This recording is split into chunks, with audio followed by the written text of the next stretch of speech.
Hello बच्चों, welcome to our very first science class on this channel.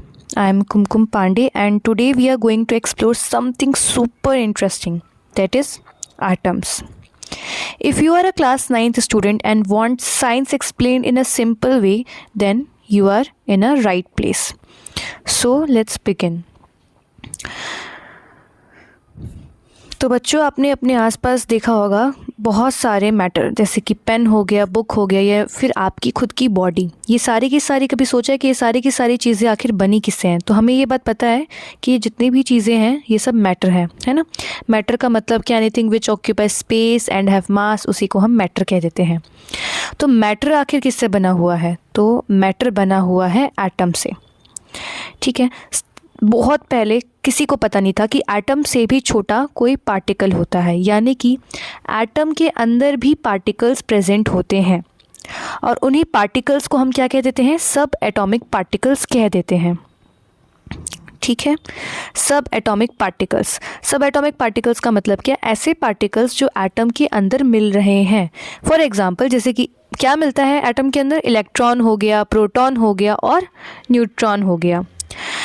ये तीन जो हमारे पार्टिकल्स होते हैं एटम के, वो सारे के सारे एलिमेंट्स में मिलते हैं एक्सेप्ट हाइड्रोजन को छोड़ के।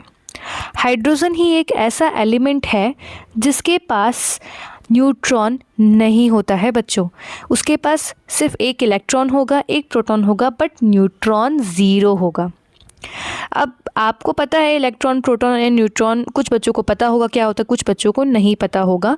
तो वो हम लोग आज थोड़ा सा डिस्कस करेंगे ताकि थोड़ा सा आप लोगों को क्लियर हो जाए। ओके, सो जैसे कि होता क्या है, जैसे कि मेरे पास एटम बनता कैसे है, तो जैसे हमारा सेल का सबसे जो मेन कंट्रोलिंग जो पार्ट होता है वो न्यूक्लियस होता है, सेम ऐसे ही एटम के अंदर भी एक न्यूक्लियस मिलता है और उस न्यूक्लियस के अंदर भी पार्टिकल्स होते हैं।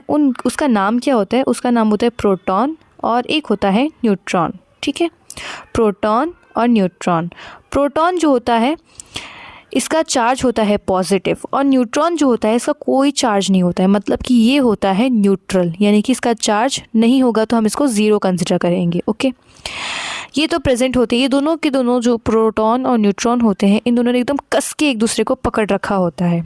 ठीक है, अब बच्चों खुद बताओ, यहाँ पे पॉजिटिव, प्रोटॉन का चार्ज है पॉजिटिव, न्यूट्रॉन को कोई चार्ज ही नहीं है।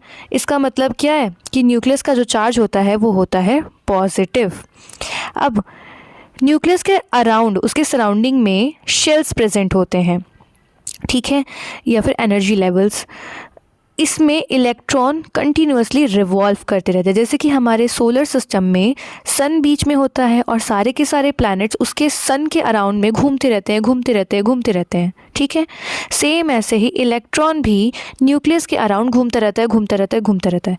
ऐसा क्यों घूम रहा है वो न्यूक्लियस के अराउंड? क्योंकि बच्चों इलेक्ट्रॉन का चार्ज है पॉजिटिव और प्रोटॉन का चार्ज इलेक्ट्रॉन का चार्ज है नेगेटिव और प्रोटॉन का चार्ज है पॉजिटिव।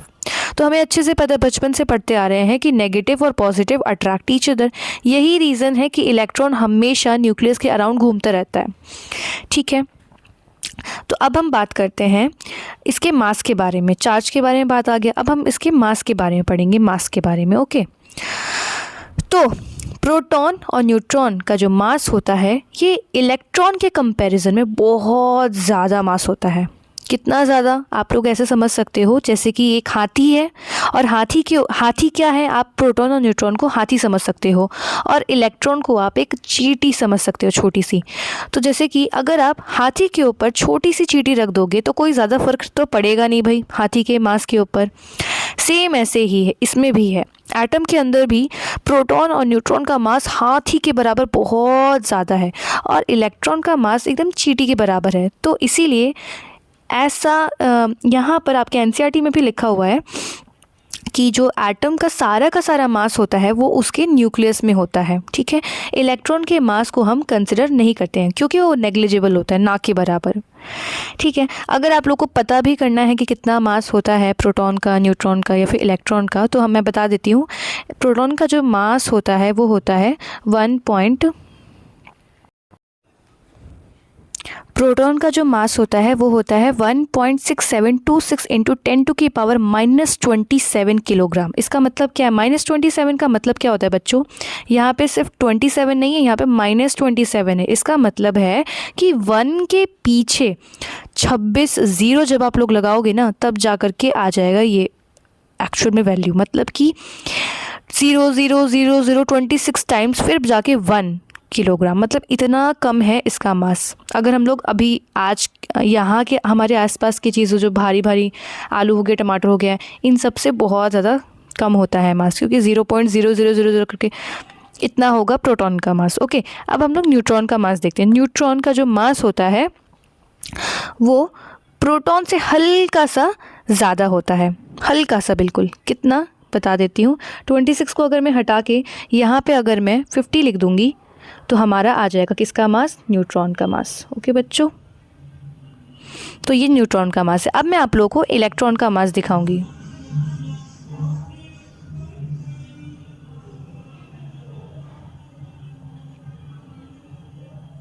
अब मैं आप लोगों को इलेक्ट्रॉन का मास दिखाऊंगी। तो इलेक्ट्रॉन का मास होता है 9.109 इंटू 10⁻27 की जगह होता है -31।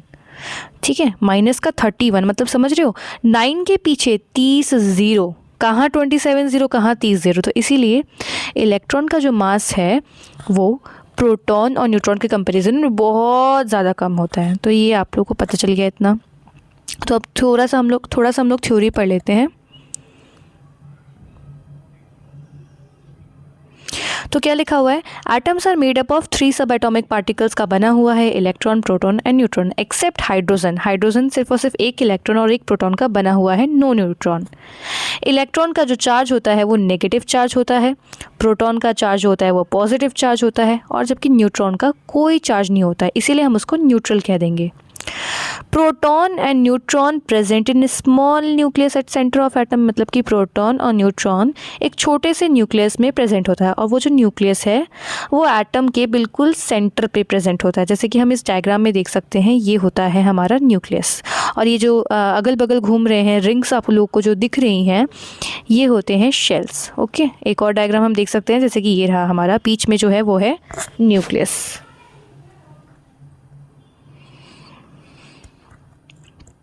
अब यहाँ पे एक बड़ी इंपॉर्टेंट, बड़ी खास बात लिखी हुई है, entire mass of atom is in nucleus, मतलब कि जो एटम का सारा जो मास होता है वो उसके न्यूक्लियस में प्रेजेंट होता है। क्यों? क्योंकि हमें अच्छे से पता है कि जो न्यूक्लियस में क्या मिलते हैं, दो चीज़ें मिलती हैं, एक तो मिलता है हमारा प्रोटॉन और एक हमें मिलता है न्यूट्रॉन, है ना। इसका मास और इसका मास ज़्यादा होता है इलेक्ट्रॉन के कंपैरिजन में, इसीलिए सारा का सारा मास उसके न्यूक्लियस में मिलता है। भाई हम इलेक्ट्रॉन के मास को थोड़ा ना कंसिडर करेंगे, क्योंकि वो बहुत ज़्यादा कम होता है, इसीलिए। अब लिखा गया है क्या? Due to presence of proton, proton के प्रेजेंस की वजह से न्यूक्लियस का चार्ज जो है वो पॉजिटिव रहता है। हमें अच्छे से पता है न्यूट्रॉन का कोई चार्ज नहीं होता है, इसीलिए हम प्रोटॉन के चार्ज को कंसिडर करेंगे। इलेक्ट्रॉन जो होता है वो न्यूक्लियस के बाहर मिलेगा और वो कंटिन्यूसली रिवॉल्व करता रहेगा, घूमता रहेगा एनर्जी शेल्स में। ठीक है, फिर है atom on whole is electrically neutral. ये भी बहुत अच्छा पॉइंट है। क्या लिखा गया है कि अगर हम लोग एटम को देखें तो वो कैसा होता है, अगर हम पूरे एटम को देखें तो वो कैसा होता है, इलेक्ट्रिकली न्यूट्रल होता है। इसका मतलब क्या है, इसको देखते हैं अब हम। अगर मैं एटम के डायग्राम को बनाऊं तो जैसे कि मेरे पास ये बीच में है न्यूक्लियस, ठीक है। न्यूक्लियस में अभी मैं यहाँ पर किसका एग्जांपल ले लेती हूँ, हीलियम का एग्जांपल हम यहाँ पर ले लेते हैं। हीलियम का जो एटॉमिक नंबर होता है वो होता है 2, और 2 एटॉमिक नंबर मतलब कि इसके पास 2 प्रोटॉन प्रेजेंट होंगे, 2 न्यूट्रॉन प्रेजेंट होगा। ठीक है, क्योंकि इसका मास कितना होता है, इसका मास होता है 4। मास नंबर में से प्रोटॉन के नंबर को माइनस कर दूंगी तो हमारा न्यूट्रॉन का नंबर आ जाएगा, इसलिए मैंने यहाँ पर 2 लिखा है, क्योंकि हीलियम का जो मास होता है वो 4 होता है। तो अगर मैं 4 में से 2 प्रोटॉन को माइनस कर दूंगी तो 2 आ जाएगा न्यूट्रॉन। अब इसके पास इलेक्ट्रॉन कितने होते हैं, तो इसके पास इलेक्ट्रॉन होते हैं 2 इलेक्ट्रॉन इसके पास होते हैं।